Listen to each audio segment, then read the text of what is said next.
There will be a series of videos posted today that will essentially address the same issue: the actual performance standards of the STAAR testing of students by the TEA.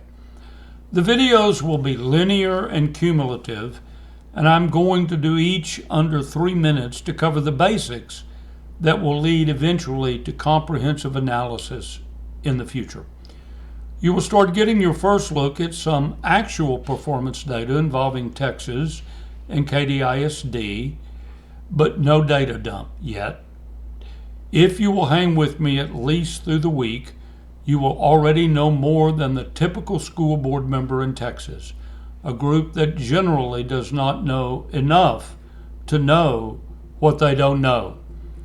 The STAAR test is the foundation of TEA's testing system at all grades tested in elementary through high school in core subjects of reading, math, science, and history. How well a campus or district students perform on these tests determine their TEA rating in the accountability system.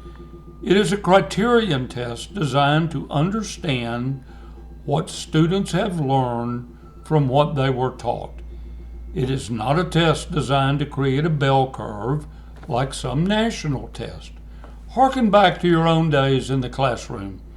There are some nuances, but the comparison helps get your eyes focused going forward. Your teacher taught you specific lessons and then gave you a criterion test, although we didn't call it that at that time. What percent of the total raw score, think of questions, did you get right on the test? The STAAR test is the exact same principle administered at the end of the academic year. Typically in our classroom test, if we got 60% of the answers right, we got a D or F. 70% a C, 80% a B, and 90% an A. Your first obligation going forward as you learn more facts on TEA testing is to not allow the TEA hocus pocus, rhetorical gibberish and deception to distract you from the reality its standards have grossly misrepresented the genuine grade level academic skills of your children to serve the state's interest, not yours or your children. Now let's start looking at examples of STAAR test standards.